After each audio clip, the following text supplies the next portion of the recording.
Hello everybody, thank you for joining me for my Batman comic book journey. Are you ready to get into this? I know you are, let's do it. Alright, this time we got Batman number 407, Year 1 story arc, which came out in 1987. Written by Frank Miller and art by David Mazzucchelli. I love the concept of this, letting the reader know that finally Gordon and Batman are going to come head to head. The issue opens up with Gordon's decision. He's calling things off with Essen. She agrees that it's the right thing to do, but she wishes that wasn't the case. She starts to ask, like, if Barbara wasn't pregnant, would that change things? But then she stops herself from asking it. Comment down below and let me know what you would do if you were in that situation. You know, you got a pregnant wife at home, you got a baby on the way, and you're constantly arguing and fighting with your wife.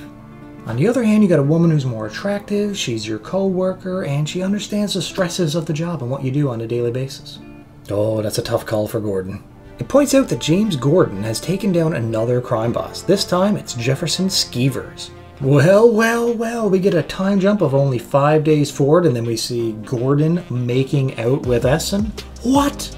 What a wild life you live, Gordon. What a wild life. Gordon goes on to state that Essen put in a transfer away from Gotham and that he's actually in love with her? Love Gordon? Damn, alright. Harvey Dent let the crime boss Skeevers out on bail, which triggers Gordon and they get into a fight in the office. But it doesn't look like Gordon got very far with his complaints to Harvey. A few days later, we find Batman scaling the side of a building, eavesdropping on a conversation between Skeevers and who I believe is his lawyer. They are talking about Skeevers' upcoming trial and how they have Flass on their side. And if Skeevers goes down, he'll bring down Flass with him, who will then bring down the commissioner. So, he's feeling confident in his trial. Oh, what a slippery slope. So the commish and Flass are going to do everything in their power to keep Skeever out of jail. But if they can't, what's going to happen? The lawyer then hits Skeevers with a reality check and says, this lawsuit's going to be hard enough just for the fact that you're a black man. And it says, I think you need to start dressing the part, right? Dress to impress. She starts to get real stern with him and tells him, you know, you gotta be on your best behavior during this court battle, but I don't think you can tell a crime boss pimp what to do. Batman unlocks the window, gets to jump on Skeevers, and is able to pin him to the ground. The lawyer kind of stops in the hallway hearing the noise and was gonna come back and check on Skeever, but then Skeever's like, no, everything's fine, go on. I think in that moment he was clearly afraid of what Batman would do to him otherwise. Now this scene gets dark. Batman explains to Skeever that there's no escape. He can't be hurt, and he knows pain. And he's going to share that pain with Skeever. We skip to a few days later, and lo and behold, Batman put the fear in Skeever, as it shows Skeever in Gordon's office ready to give a confession and bring Flass down. Whew, shit's about to get real. I loved how Gordon was like, quick, get Dent in here now, but don't tell the commissioner about this. Which is pretty clever, because he knows that the commission will put a stop to this right away. Flass is now up on charges too for being in on Skeever's drug operation. A few days later, and Gordon is hauled into Commissioner's office, who gives him a stern talking to about being loyal to the Force, and gives him an earful on how he should have came to him first about Flass. The commish starts to compliment Gordon, though, on how the press and the media tend to love him. However, everybody has their skeletons in the closet, even Gordon, and he basically implies that if Gordon don't play ball the corrupt way things are done around here, then he'll leak those photos of him and Essen to the press. Oh, buddy, he's got Gordon by the balls now. What's Gordon going to do? How's he going to take this? I don't know. He's pretty headstrong, but we'll see. From what I know about Gordon so far, I feel like his sense of justice and doing everything by the book and by the law will actually come above his relationship he has with Barbara.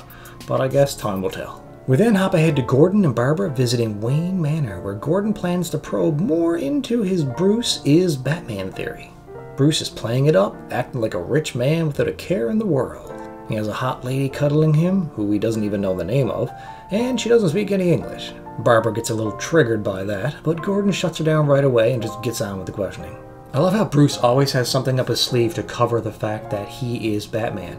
But can he pull one over on Gordon? I don't know. Gordon ain't no slouch. Once again, they cut away. We don't actually get to see the questions that were being asked of Bruce in the mansion, and we just get James and Barbara drive away in their car. They do comment on how Bruce's calendar was just filled with all the famous, beautiful women that he's been with, which once again triggers Barbara, and she just goes ahead and calls Bruce a pig.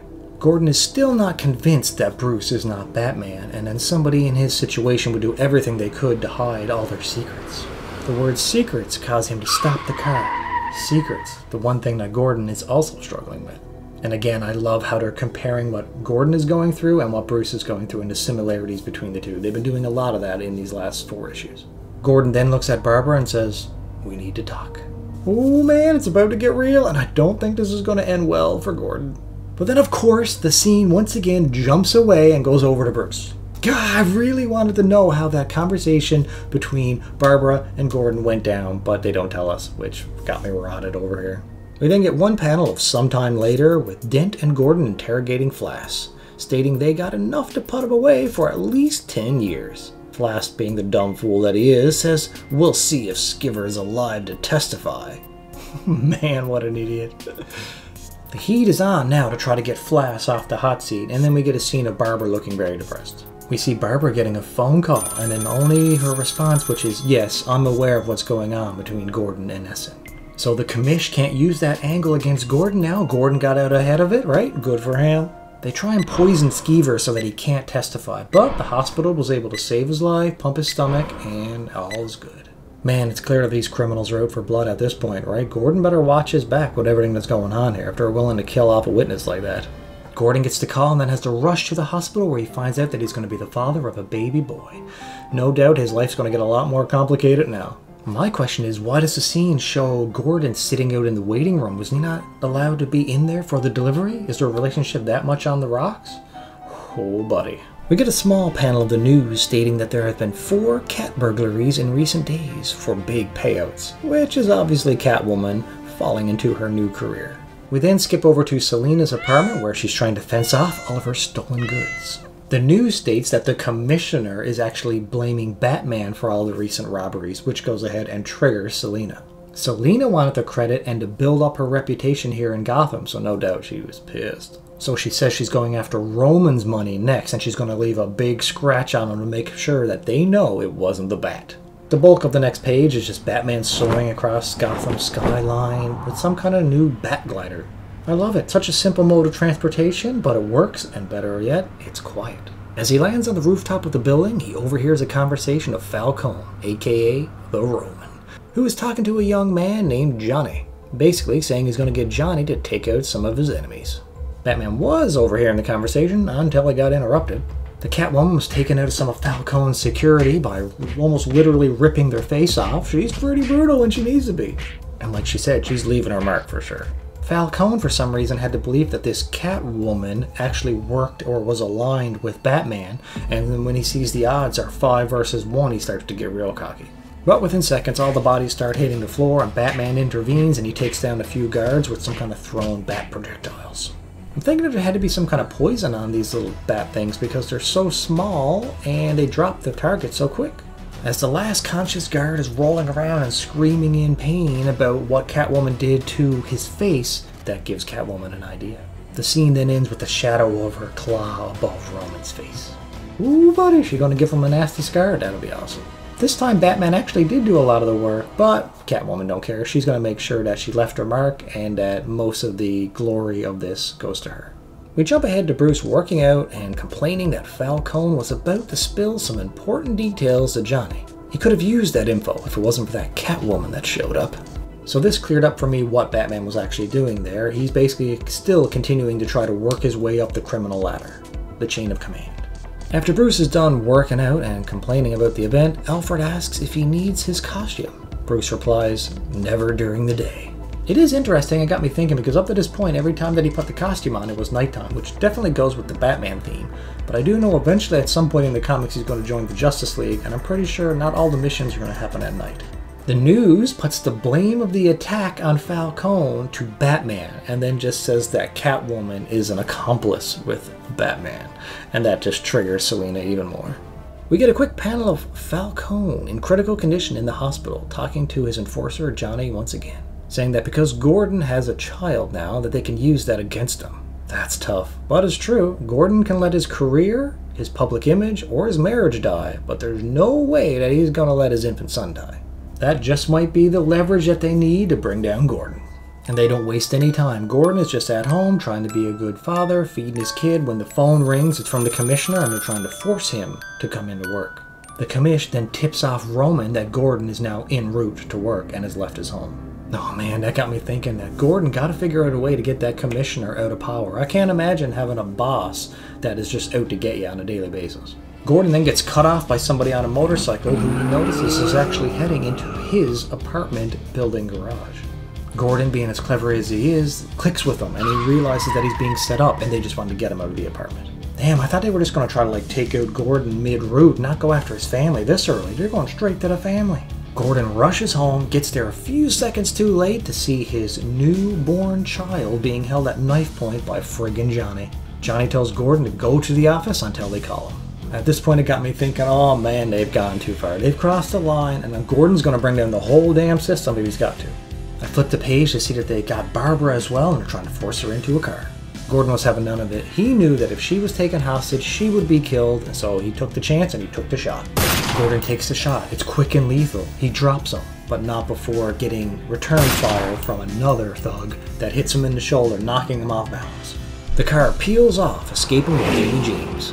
Gordon don't skip a beat. He spins around, puts a shot in the biker, takes his ride, and peels off in pursuit. There was no hesitation from Gordon this scene. He just reacted immediately and did what he had to do, and I loved it. We then get this weird scene of Barbara having the biker at gunpoint, and then the biker starts to speak in a very polite manner. You have to trust me, and I won't let your baby die. What? Who's that supposed to be? I'm thinking it's probably Bruce, but his face is in shadow, so I don't exactly know at this time, but either way, cool plot twist. Barbara does let the man leave. We do get to see that it is Bruce, but he's forced to take a pedal bike in order to catch up. Man, you gotta do what you gotta do, right? Desperate times, desperate measures. Gordon was pursuing the car, manages to catch up and actually shoot out the tire of the car, causing it to go out of control. This causes the car to crash violently into the bridge railing. But I paused to think here, I'm like, holy crap, what a risky move by Gordon. I know he's in a desperate situation with adrenaline pumping and everything, but to shoot that car at high speed on a bridge when your baby's on board, that was a big gamble.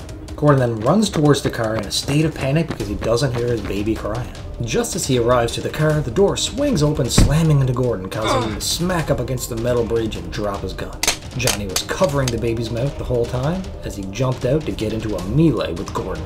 I was starting to get a little bit worried for Gordon at this point because Johnny's a much bigger guy, he's got the dominant position, he's on top, but then I started to reflect back on the previous issues on how friggin' badass Gordon is. Then the unthinkable happens during the melee.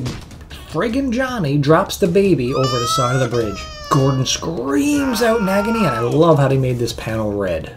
We then see the silhouette of Bruce descending faster than the other two are still locked in melee. He's able to grab the baby just in time. Perfect timing. One little minor complaint is that I wish they would have put that panel on the following page. I like when something dramatic is happening, they leave it like a little brief cliffhanger, so you have to turn the page to find out actually what happens. But it's still cool. Barbara catches up and then runs to the edge of the bridge to look over it in a state of panic, but she hears her baby crying. Bruce then hands the baby over to Gordon, and it's here where we get to see actually how shallow that water was. In the previous panel, I thought it was like a big river, but nope, it wasn't at all. It's only about 1 foot of muddy water. That fall would have definitely killed the infant, and it did probably hurt Bruce and Gordon like hell, but they survived it. They do point out that Bruce was actually wearing body armor underneath his clothing, which explains why he was able to survive that shot from Gordon a few moments before. As Gordon stares at Bruce, forever in his debt, he delivers the perfect line, saying that he's basically blind without his glasses, and the police are nearly here, so Bruce better get out of here. Implying that his vision is so bad he can't make out that Bruce Wayne is standing in front of him. This was a defining moment where he realizes that Bruce is Batman, and that Bruce is a hero. Flash does a little bit of jail time before selling out the commissioner. Thanks to a corrupt judge, it looks like the commissioner is not going to serve any time, but he is forced to step down from his position, so that should be good, right? However, they do point out that the one replacing him is named Grogan, and he's much worse. The commissioner was awful and bad enough, but I can't imagine how corrupt this new commissioner is going to be. Gordon then takes a moment to reflect on his love life and says that Essen is doing well in a new city, and his marriage counseling is going along pretty well. So it seems like he's trying to put his lust for Essen in the past. He's trying to be a better father and a better husband. Good for you, Gordon. Good for you. Gordon has a big smile on his face as he makes a comment that there's somebody going by the name Joker who's threatening the water supply of the city, and he'll have to call upon his new friend, the Batman.